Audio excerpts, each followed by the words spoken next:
حضرت سیدنا عمر بن خطاب رضی اللہ تعالیٰ عنہ نے حضرت کعب رضی اللہ تعالیٰ سے عرض کی کہ اے کعب ہمیں جو ہے نا موت کے بارے میں بتائیں۔ کس کے بارے میں؟ ہمیں موت کے بارے میں بتائیں کہ موت کیا ہے۔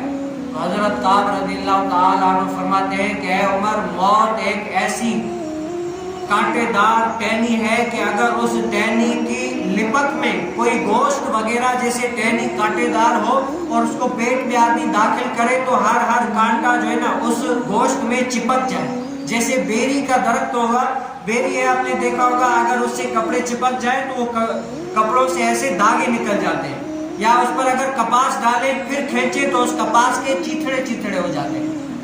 حضرت سیدنا کعب رضی اللہ تعالیٰ فرماتے ہیں موت کی سختی ایسی ہے کہ اگر انسان کے جسم میں وہ موت کی ٹہنی ایسی پڑ جائے اور ہر جسم کے جو پر جو ہے نا لپک جائے، پھر آدمی زور سے اس کو کھینچے تو زور سے طاقتور کھینچے گا، آپ بتائیں اس کے جسم میں کتنے چیتھڑے ٹکڑے ہو جائیں گے، کتنا نقصان وہ دے گا کہ اس کے ٹکڑے نکل جائیں گے اور اس سے چیتھڑے ہو جائیں گے۔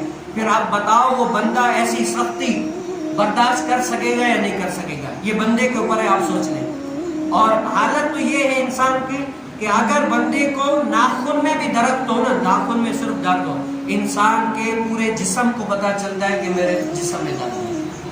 یہ صرف ایک ناخن کا درد ہے، ناخن کے درد کو آدمی پوری رات سہ نہیں سکتا۔ اگر کان میں تھوڑی سی وہ ایک مکڑی یا کوئی بھی چیز چلی جائے تو ہماری پوری رات نیند خراب ہوتی ہے، ہمیں نیند نہیں آتی، ایسی شدت سے تکلیف ہوتی ہے۔